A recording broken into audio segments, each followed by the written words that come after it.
will be reviewing today my Devil Forge 2-burner forge. All the way from Lithuania. I enjoyed watching all the countries this thing passed through before getting here. If I had to do over again, I might get the American-made Mr. Volcano, but this actually has really good build quality. As you can see, the packaging worked good. There's lots of foam, lots of bubble wrap and saran wrap around everything. The build quality of the forge itself, the body, the steel, all that is great. What I didn't like is the gas hose there, which feels cheap and rubbery and gets way too close to the hot body.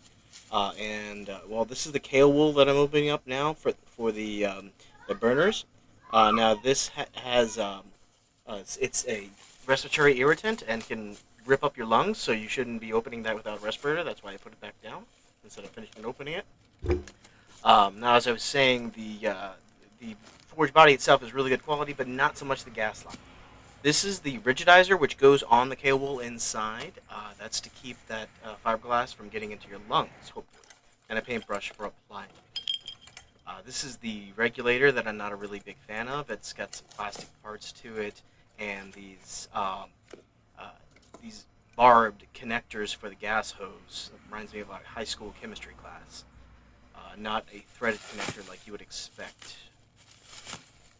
And there's hose clamps on it just to clamp it down. I don't really trust them. Now this is the burner assembly, which is also really good quality, and it just kind of sits inside those burner mounts there. And you can see all the fittings there for the regulator down on top of the manual. And that's the other piece of kale wool for the burners. Fire brooks were wrapped really well. They came intact, no chips, no cracks, no breaks. And they're a thin kind, so you can just use them up and throw them out, get some new ones when they start to degrade. Because if you're doing things like fluxing a forge weld, it's going to eat away at those bricks. So you don't want to put them, you don't want to rigidize them in there. You want those bricks to be on top of your kale wool and rigidizer. Now, the kale wool came installed incorrectly in here, and I thought I had to cut holes at first until I noticed, oh, there's holes in the side for the burners. So you might have to just rearrange the kale wool a little bit. But at this point, I am wearing a respirator and gloves. Please use safety equipment. I saw a x-ray of a guy on a blacksmithing forum that after 8 years of blacksmithing, he x-rayed his lungs, and they were just torn apart by the particles of the kale wool because he was not using any kind of refractory cement or rigidizer. So it's a serious thing. I started with this rigidizer that they sent. It didn't apply well. It chipped off. I didn't like it. So a blacksmithing group on Facebook recommended Greenpatch 421 refractory cement. So that's what I changed everything out to. I got that from Iron Dungeon, which, by the way, I'm not sponsored by anyone. All this stuff I bought out of my own pocket. I'm just sharing this as my journey into what it is to be a suburban blacksmith. So there's going to be some affiliate links in the description for these products that I can link. It'll help me out a little bit. If you're going to buy some, please buy from those links. But all of this stuff I bought out of my own pocket, so none of this is sponsored. So I'm mixing up the rigidizer here with the amount of water they said to mix it up with. And they said to mix it for 5 minutes. I didn't quite mix it for that long, which maybe, it would explain why it wasn't going on well at first. But as I continued doing this thing over the next 15-20 minutes and kept mixing it up with the brush, it still didn't get any better. Actually, it got worse, and I got frustrated, and I just ended. That's why I forged on this thing a few times. Then I got the Greenpatch, put it on there, and it was loads better. At the end of the video, I'll show you what it looks like now. I've had the forge for about a month now. So, my impressions so far are great, other than that gas hose, which I think is the next thing to change out after putting the refractory cement over the rigidizer. Now you can see I'm trying to put it on. It's not really sticking, and then in some places it sticks too much because it pulls the kale wool with it, so it's like really inconsistent and just extremely annoying to put on.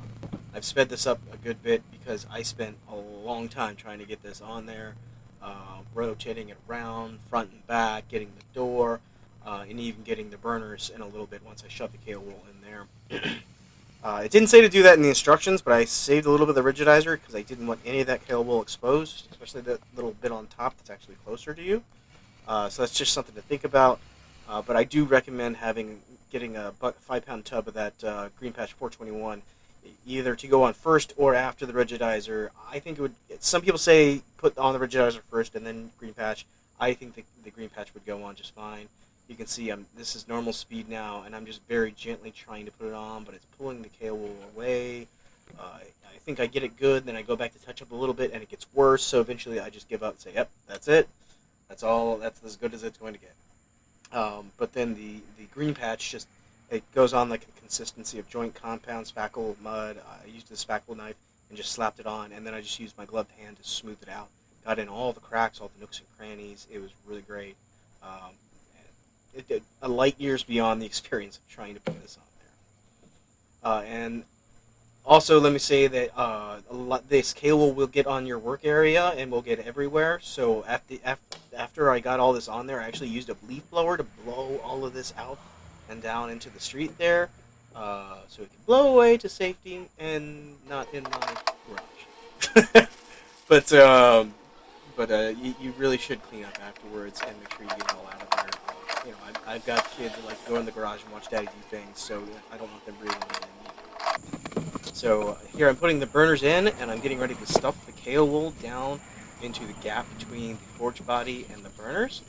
That insulates the burners a bit from the forge body, but really it's to keep the heat from coming out through that gap. You want to contain as much heat as possible inside the forge chamber, so you get a good, consistent, high heat.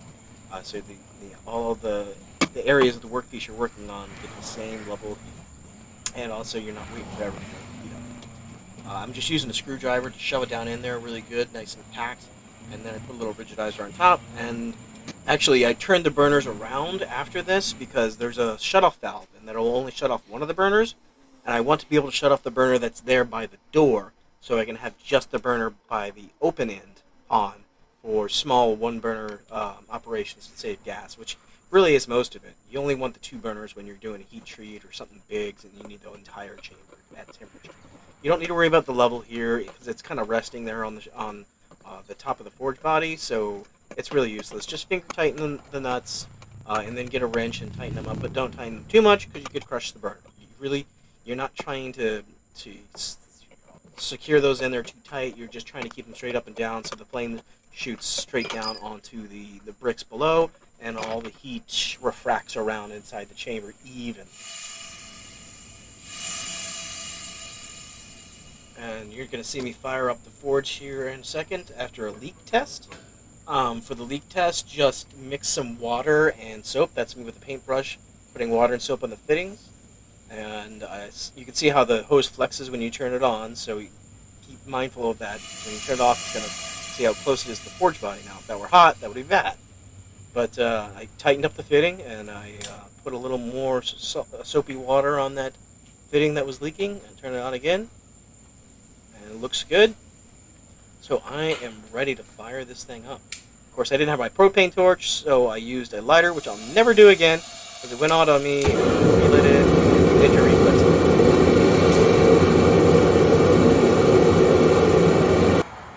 And here's how the forge looked after several weeks of use. You can see I've got some fire bricks here, because one thing I didn't expect when you put this down, that it has some little cracks on the side, and a good amount of fire comes out of there. So you want to make sure you protect. So I have this MDF wooden top here, and you can see it got a little warm here, but it really, underneath this brick, you can see it got pretty warm there. So you want to protect if you have a wooden top here. So get some fire bricks, also help you keep the heat inside. And you can see this is Greenpatch 421 that I put over top that crappy rigidizer that it came with. I got that from Iron Dungeon. It just comes in, because it's a 5-pound, he just cuts up 5 pounds of the big bucket and sends that to you in a Ziploc. But it comes on, it applies easy. It's just like spackle or mud. I just use a putty knife and then smooth it out with a gloved hand. But you can see it looks much better now. Nice and smooth. I actually had good coverage here because it was all falling off before. And I have moved the burners around. So you want the shutoff valve there to be close to the door there. So you can shut off just that back burner and leave just the front burner on for one burner operations to save gas. And I might put another coat right here. Got a little more of that 421 in there. Some of it's chipped off a little bit after use, so put a little more on there. I thought I wouldn't use all that 5-pound tub, but I've used almost all of it. It's good stuff. And you see I got another fire break here, just so I have something to lay a workpiece on if I'm working with longer workpieces. Like these tong handles from Ken's Custom Iron. That's my next project coming up. The knife tongs from him and the blacksmith's knife. And I got some butcher tool and a chisel from him working on that too. So that's coming up in a future video. But one thing I will say about this is I don't like this gas hose. I don't like, it feels flimsy, and when the gas pressure turns off, it flops down, and it gets really close to the hot body there. And one time I even had it, you can see it got a little melty there, because it went over and it, I don't know, somehow touched or got close enough right there to get hot. So I'm trying to figure out a better solution right now. What I'm doing is I'm putting just some locking pliers on here and the hose in there. That's holding it out a little bit more from the forge body, but I do need to figure out a better solution. But other than that, it's been great. Just I would upgrade the gas hose, probably the regulator, and I know that people have yelled at me on the forums for saying that it should have this the outer twist nut so you can do a toolless connection. They're like, that's just for barbecue. I want a toolless connection. That's just what I want. And I'm not a big fan of this regulator, so I might change this whole setup out. Also, these hoses just use barbs on here and not thread-on connectors, which I'm not a big fan of. So I need to figure out a better solution for that. But the forge body itself is good. I'm starting to get, there was a little corrosion around here. Oh, I can't really see it anymore. Maybe it's come off, but no, it's good. Just get some bricks. And happy forging. Hit that like and subscribe if you want to keep watching my videos.